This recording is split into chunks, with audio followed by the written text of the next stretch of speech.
이에 소녀에게 먹을 것을 주라 하시니라. 아멘. 초등학교에서 운동회가 열렸습니다.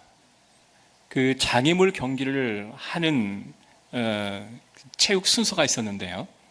각 반 대표로 학생들이 나오게 됐어요.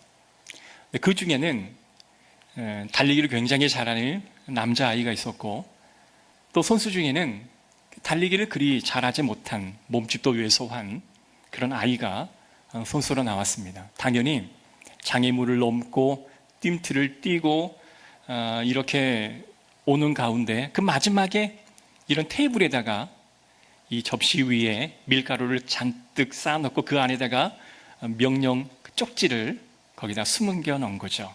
그래서 손을 만지지 않고 입으로 막 헤쳐서 그 쪽지를 딱 집어들고 그 명령 지시대로 행해야 됩니다.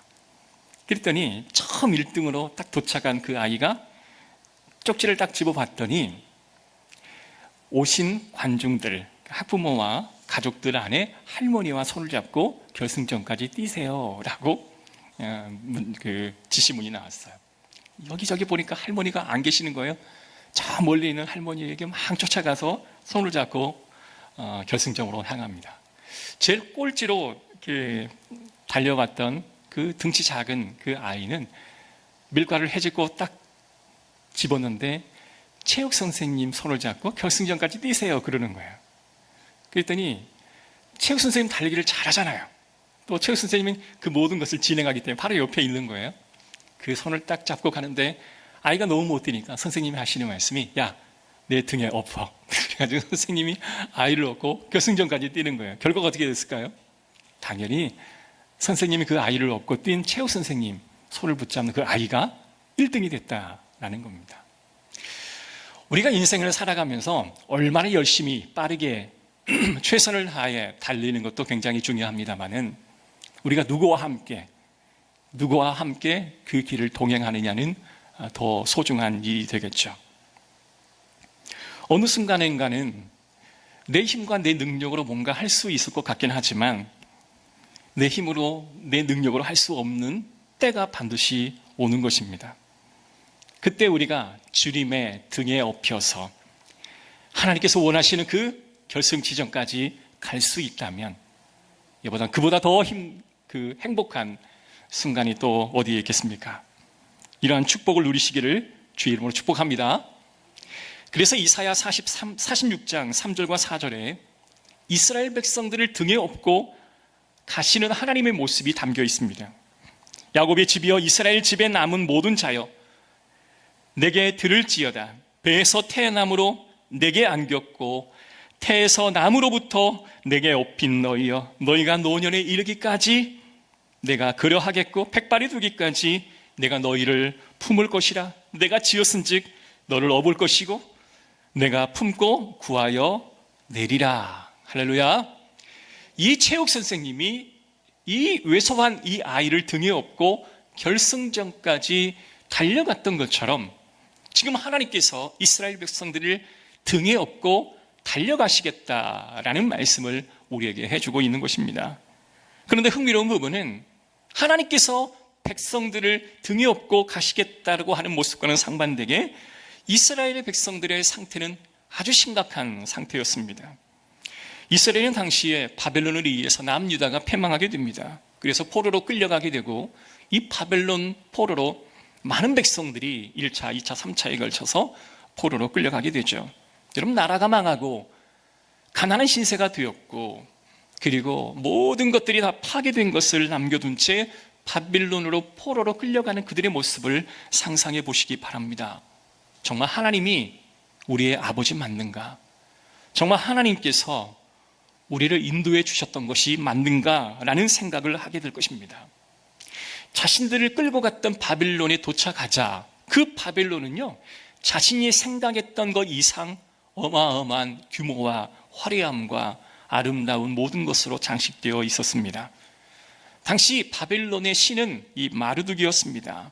그러니 그들은 하나님보다 여호와 하나님보다 이 마르둑의 신이 더 크고 위대한 신이 아닐까라는 생각도 하게 되었던 것은 이 당연한 것이 아니었을까 생각되어집니다.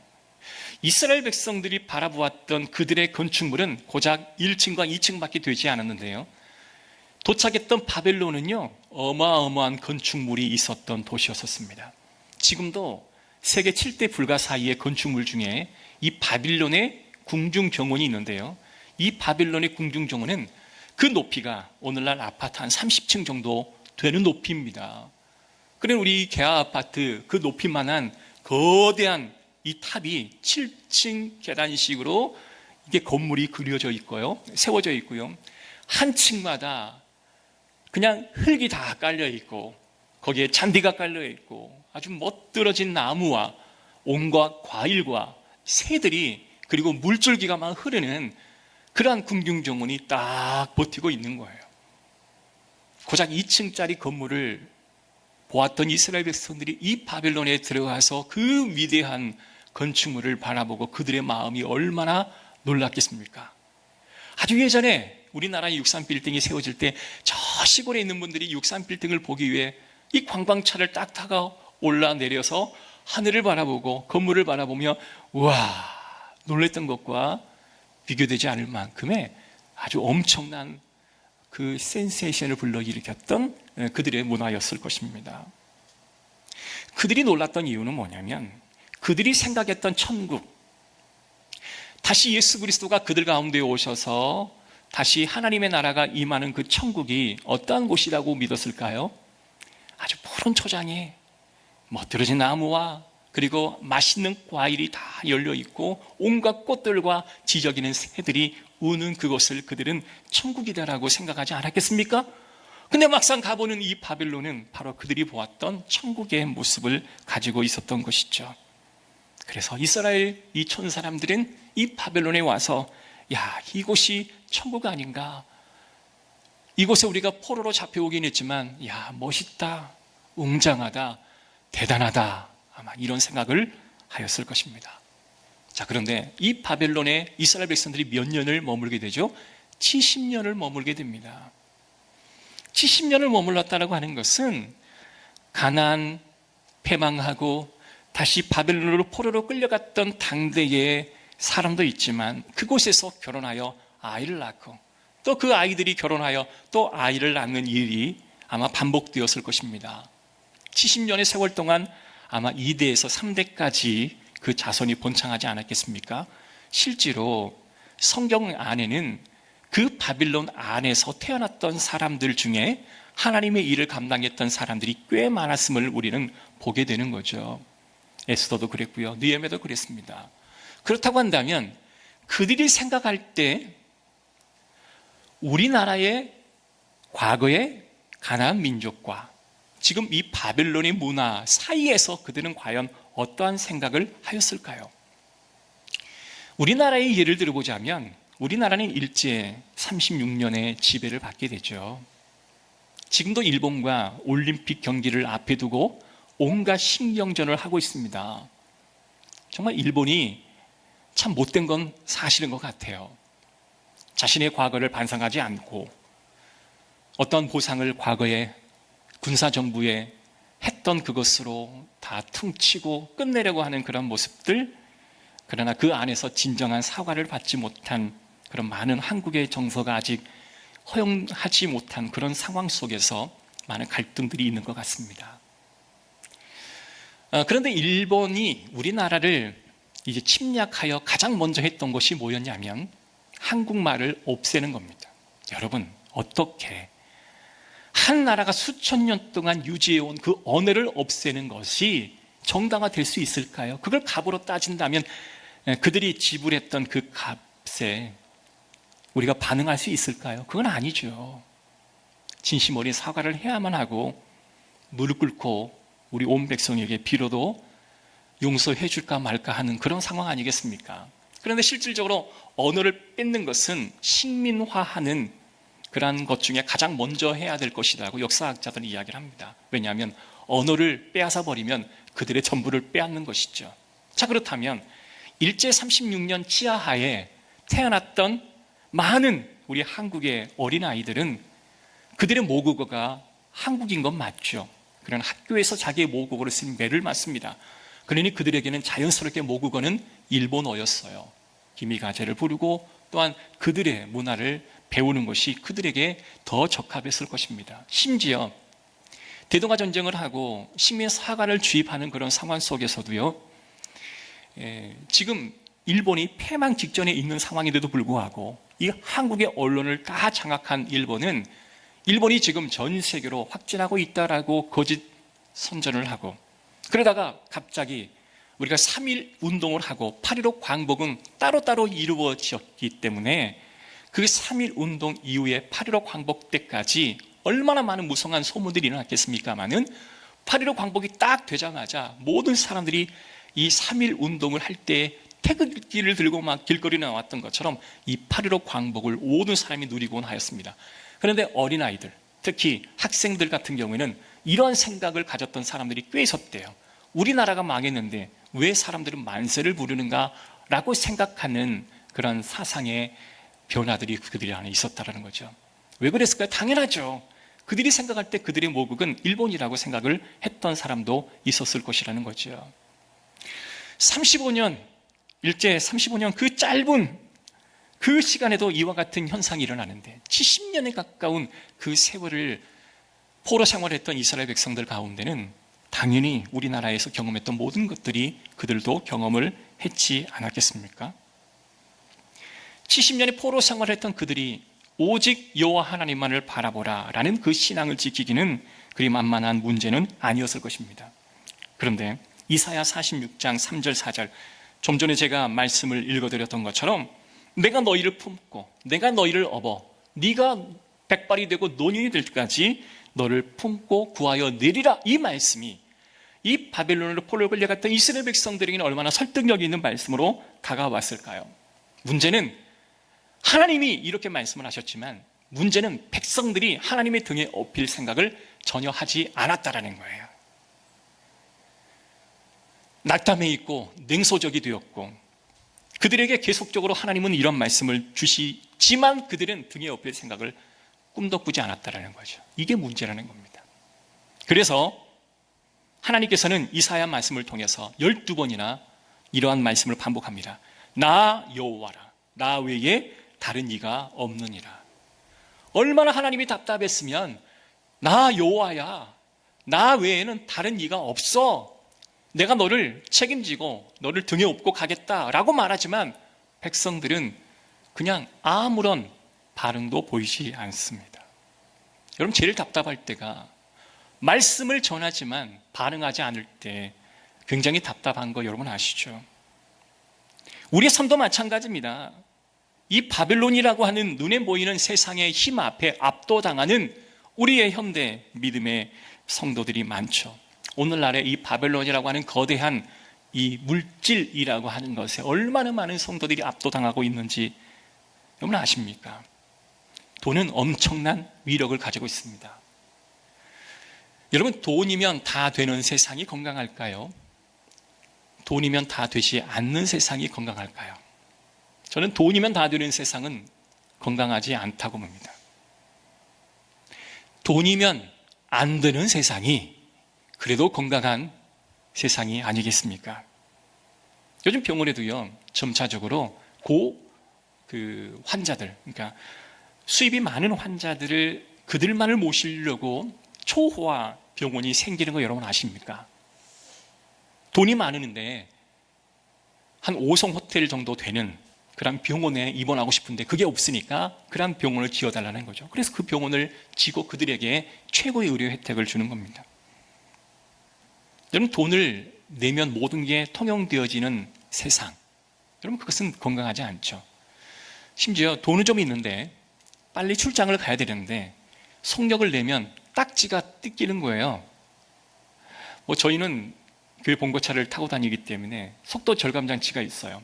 110km가 딱 넘으면 더 이상 속력을 낼 수가 없습니다. 그러니까 카메라에 찍힐 염려가 없는 거예요.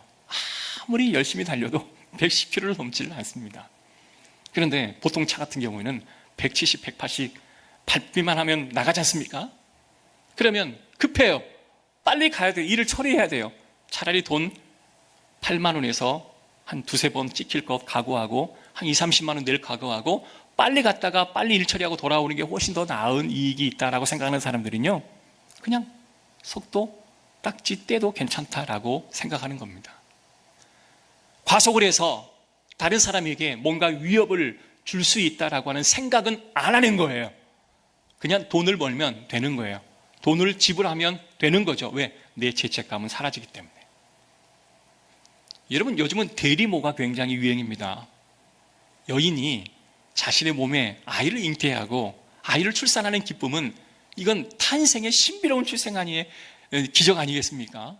그런데 자기 몸에서 나기가 싫은 거예요. 그래서 자신의 난자와 남편의 정자를 대리모에게 맡기고 아이를 출산하는, 실제로 그러한 일들이 있습니다. 아무런 죄의식도 없고 아무런 마음도 없어요. 어쩔 수 없이 아이를 낳을 수 없는 신체라고 한다면 그것도 문제가 되겠지만, 여러분, 돈이면 다 되어진다라고 하는 생각이 팽배해지는 사회는 저는 결코 건강한 사회가 아니라고 믿습니다. 돈이 있어도 안 되는 일이 많아야 합니다. 이렇게 돈이 있으면 안 되는 게 없다라고 믿는 사람조차도 습관적으로 이야기하는 이 세상 사람들이 살고 있는 우리나라, 점점 강대국을 향하여 나아가고 OECD 국가에서 최고의 선진국으로 이제 인정이 되어지는 우리 대한민국, 좀처럼 군사적으로나 정치적으로나 경제적으로나 꿀리지 않는 이 대한민국이 앞으로 감당해야 될 이 돈에 대한 이 만모니즘에 대한 문제는 우리 교회 안에서도 해결해야 될 문제가 아닌가 싶습니다.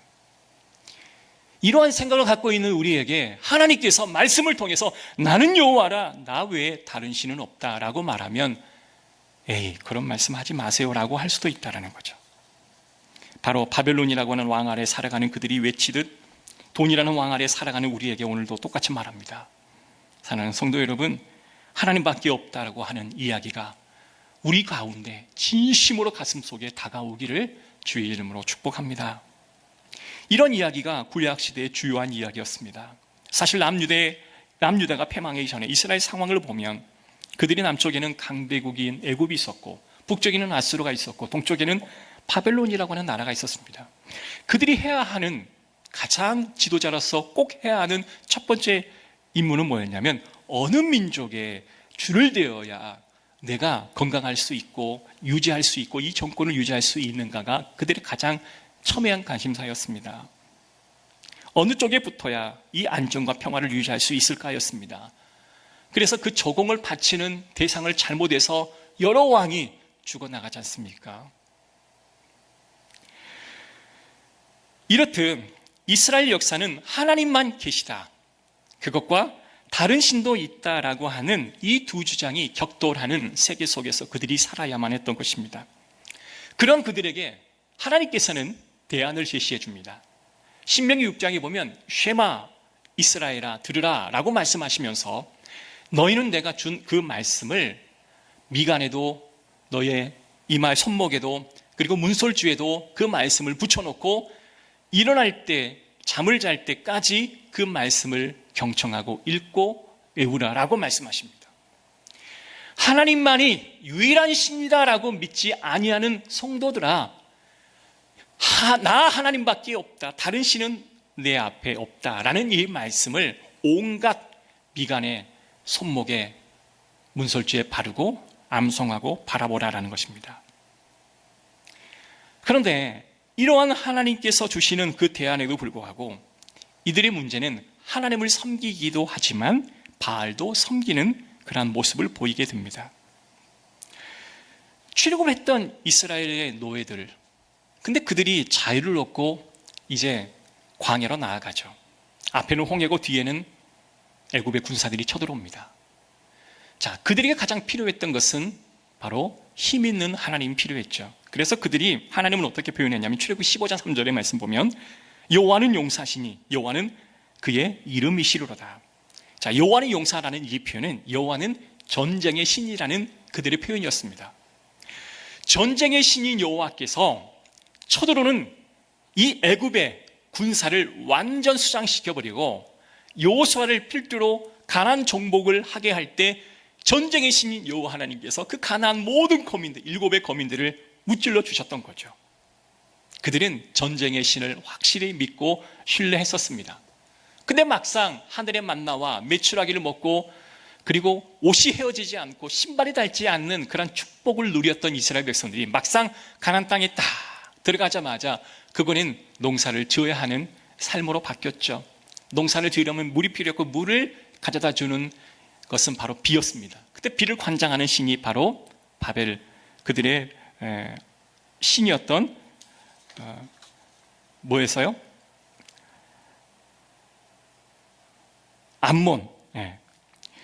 그런데 이러한 문제들이 그들 가운데 있으니까 마음속에 뭐가 있어요? 여호와 하나님의 전쟁의 신도 믿지만 이러한 세상의 신도 그들이 따르게 되어지는 일들이 그들 가운데 있었던 것입니다. 여러분, 바알의 신, 세상에 그들이 이 애굽에서 섬기던 이 아피스 황소의 신을 모세가 시내산에 올라갔을 때 그들이 섬겼던 것도 똑같은 원리였던 거예요. 애굽에서는 아피스 신, 광야에서는 전쟁의 여호와 신, 이제 가나안에 들어갔더니 비를 내려준 바알 신. 이러한 신들을 섬기는 그들의 선택은 너무 현명했고 올바라 보였습니다. 그러한 그들에게 하나님께서는 아니다, 오직 하나님만을 믿어라 라고 말씀하십니다. 나만 바라보라 라는 말씀이에요.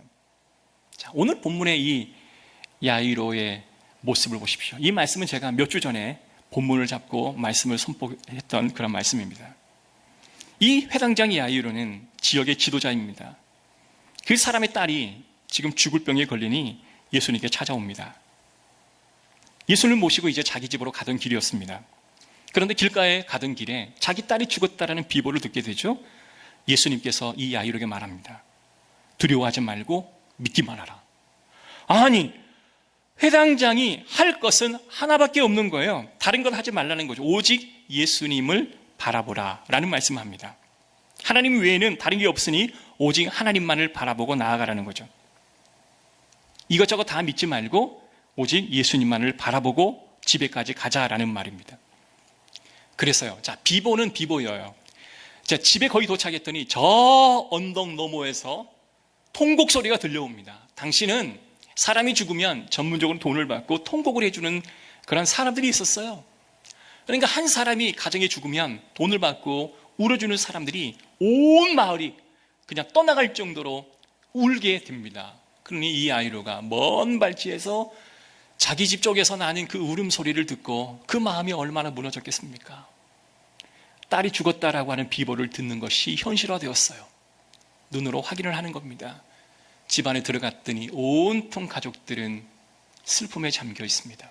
근데 예수님께서 그 죽은 소녀에게 가까이 다가가더니 어찌하여 떠들며 우느냐, 이 아이가 죽은 것이 아니라 잔다 하시니 그들이 비웃더라. 아니, 죽어버린 아이가 잔다고 말씀하십니다. 주변의 사람들이 비웃기 시작합니다. 아이를 살리려고 데려온 이자가 하는 말이 죽었던 아이가 잔다고 이런 터무니없는 이야기를 하는 경우가 어디 있냐고 그들은 비웃기 시작합니다.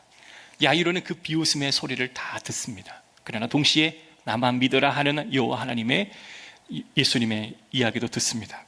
근데 이때 예수님이 부모와 제자와 함께 달리다가 소녀야 일어나라, 이 명령을 하시자마자 이 소녀가 갑자기 일어나게 되는 거죠. 이 모든 것을 회당장 야이로가 다 체험하게 되고 상황은 점점 나빠지지만 예수님만 믿기만 하면 결국 아이가 살아나는 것을 이 회당장이 체험을 했어요. 사랑하는 성도 여러분, 이 체험이 바로 저와 여러분 가운데 있기를 간절히 소원합니다. 주님만을 바라보라 하는 이 믿음을 멈추지 말고 끊임없이 믿기를 간절히 소원합니다. 오직 주님만을 믿는 신앙이 되어야 합니다. 이 상황을 여러분 이길 수 있기를 주의 이름으로 축복합니다. 멈추지 마십시오. 힘든 일이 있을 때 주변에서 주님만을 바라보라 라는 말씀을 누군가가 해주신다고 한다면 그 음성을 하나님의 음성으로 들으시고 하나님만을 믿기를 간절히 소원합니다. 병원에서는 아무도 하나님을 비웃지 않습니다. 전쟁에서는 아무도 하나님을 비웃지 않습니다. 굶거나 추위에 떨고 있을 때, 곧 죽을 것만 같을 때는 하나님을 무시하는 사람이 없습니다. 건강검진을 마치고 몸이 좀 이상하다라고 느꼈는데 의사의 통보를 받고자 할 때 의사 앞에 선 그 사람은 결코 하나님을 무시하지 않습니다. 비행기를 타고 먼 나라로 가는데 갑자기 비행기가 흘리고 막 급강하해요. 그때 하나님을 비웃는 자는 아무도 없습니다. 여러분, 사랑하는 사람이 또 누군가의 사람의 손을 잡고 길을 걸어가는 모습을 바라볼 때 그때 하나님을 비우는 사람은 아무도 없죠. 갑자기 한밤중에 경찰관이 문을 콱콱 두드리면서 당신에게 안 좋은 소식이 있습니다, 전화를 왔습니다 할 때 하나님을 비웃는 사람은 아무도 없겠죠. 홍수가 나고 지진이 나고 온통 나라가 회파되어지는 전쟁 속에 있을 때 하나님 비웃는 사람은 아무도 없습니다. 9.11 테러가 있을 때 하나님 비웃는 사람은 아무도 없었습니다. 그런 시간이 우리에게 옵니다. 이스라엘 백성에게 원하는 신앙은 오직 하나님을 믿는 그 신앙, 그것을 하나님이 원하셨어요. 우리가 회복해야 될 것은 이것도 의지하고 저것도 의지하는 게 아니라 오직 주님만을 믿는 그 신앙이 우리의 입술에서 고백되어지기를 하나님은 기대하십니다. 그리스도의 복음은 우리가 백화점에 가서 이 물건, 저 물건 살펴보며 선택할 수 있는 것이 아니라고 말합니다. 복음은 하나부터 열까지 하나님이 명령하신 것을 다 받아들이는 것이 복음이라고 말합니다. 예수님을 믿어 마음의 평안을 얻자. 얼마 전에 어떤 저희 아는 분들이 나 결혼하고 싶은데요, 교회 가면 결혼할 수 있나요? 저에게 말씀하셨어요. 전에 말씀드렸죠. 너무 터무니없는 이야기였어요. 나이가 꽤 드신 분인데 나 정말 결혼하고 싶은데 교회 가면 결혼할 수 있냐고. 제가 농담 삼아 선생님의 생각은 이해하나 우리 생각도 이해해 주십시오 라고 제가 농담을 했어요. 아니, 교회를 결혼하고 싶어서 교회에 오신 분이 어디 있습니까? 주님이 믿고 싶고 주님을 믿어야 마음속에 하나님의 구원의 은혜가 있기에 교회로 오셔야죠. 근데 언젠간 제가 전도할 계획을 갖고 있긴 한데요, 많은 사람들은 교회 오면 마음이 평안하답니다. 막 교회 오게 되면 막 어떤 분이 그러신 분이 있었어요. 전에 목사님이 하시는 그 간증 중에 홍콩에 부흥 집회를 갔는데 제일 앞자리에 어떤 한 분이 팔짱을 다 낀 채 이렇게 쳐다보고 있더래요. 부흥회인데. 그래서 그 목사님이 굉장히 부담도 되고, 이 사람이 되게 어떤 사람인데 팔짱을 이고 나를 이렇게 지그시 쳐다볼까. 그래서 오기가 생기더랍니다. 내가 이 사람을 확실히 붙잡겠다. 이 사람에게 계속 집중하여 질문도 하고 이 사람에게 막 유머도 하고 막 이 사람을 띄워주니까 그 다음에 그분이 하시는 말씀이, 목사님, 내가 홍콩과 한국을 왔다 가면서 이제 무역을 하는 사람인데 목사님 말씀 너무 재밌어서 내가 오늘 가야 되는데 이틀을 더 있다가 내가 한국에 가겠습니다. 나중에 알고 보니 그분이요, 서울 그 시장의 조폭 두목이에요. 조폭 두목인데 왔다 갔다 하면서 무역을 하다가 부인이 하도 예배 한번 나오려니까 그냥 소원 들어주려고 하다가 예배 나온 거예요. 근데 그 목사님 만나고 예수님 믿게 되었다라고 이야기를 하는 겁니다. 근데 그분이 하시는 말씀이 뭐였냐면, 목사님 말씀 들으니 마음이 평안합니다. 마음이 평안합니다. 평안으로 끝나서는 안 됩니다. 복음을 받아들여야 됩니다. 그래서 그분에게 진실된 하나님의 복음을 전했다라는 간증이 순간 떠오르네요. 야이로가 오직 주님만을 믿는 신앙으로 우리도 가야 됩니다. 어떤 상황이든 나는 예수님만 바라보겠습니다 라는 마음으로 가야 됩니다.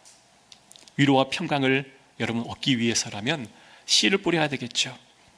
그 씨를 뿌리는 것은 오직 여호와 하나님만을 믿는 믿음이 있어야 하는 것입니다. 그렇다고 해서 하나님께서 우리를 그냥 내버려 두실까요? 아닙니다. 하나님은 우리를 결코 내버려 두지 않으십니다. 이사야 아까 말했던 46장, 너희가 노년에 이르기까지 내가 그리하겠고 백발이 되기까지 너희를 품을 것이다. 여러분 시편 42편의 말씀을 보면 사람들이 종일 내게 하는 말이 내 하나님이 어디 있느냐 하오니 내 눈물이 주야로 내 음식이 되었다. 이 시편의 기자는 이렇게 고백하고 있어요. 오전의 말씀 보면 내 영혼아 네가 어찌하여 낙심하며 어찌하여 내 속에서 불안해하느냐. 우리가 여호와 하나님을 믿고 여호와 하나님을 의지하지만 주변의 사람들이 자꾸 네 하나님이 어디 있냐라고 물으면 우리 마음이 다시 불안해질 수 있다라고 하는 겁니다. 때론 조롱거리가 되기도 하고 다른 사람의 비웃음의 소리가 들려오기도 합니다. 그런데 오전의 말씀 보면 너는 하나님께 소망을 두라. 그가 나타나 도우심으로 말미암아 내가 여전히 찬송하리로다. 여호와 하나님을 믿고 따르지만 주변의 사람들이 비웃고 조소하고 나를 실망시킨다 할지라도 너는 여호와 하나님께 소망을 두라라고 하시는 이 하나님 말씀을 끝까지 붙들고 나아가면 하나님께서 반드시 후회하지 않는 삶을 허락해 주신다라고 말씀합니다. 사랑하는 성도 여러분, 이것도 믿고 저것도 믿는 게 아니라 오직 주님만을 믿는 그 믿음을 다시 한번 확인하기를 주의 이름으로 축복합니다. 그럴 때 하나님은 결코 여러분을 실망시키지 않을 것입니다. 때론 이런 물질 때문에 어려울 때가 있잖아요. 자녀들에게 풍족하게 주지 못해서 안타까울 때가 있지 않습니까? 그러나 결과를 보십시오. 하나님이 여호와 하나님만을 바라보고 의존하는 그 사람의 자녀를 결코 허투루 방치하지 않을 확신이 우리에게는 있습니다. 그래서 늘상 우리는 이렇게 가르쳐야 됩니다. 오늘 당장 물질로 인해 불편하지만 하나님께서 우리를 인도하실 것이고 반드시 성장시키실 것이고 하나님께서 놀라운 은혜로 우리를 채우실 거라고 하는 그 믿음만큼은 결코 버리지 않기를 주의 이름으로 축복합니다. 여러분 시험하여 보십시오. 저는 확실히 믿습니다. 그러한 믿음이 저 여러분의 삶이 이 한 주 가운데 있기를 주의 이름으로 축복합니다. 기도하겠습니다. 하나님 감사합니다. 그 믿음이 우리 가운데 넘치게 하옵소서. 예수 그리스도의 이름으로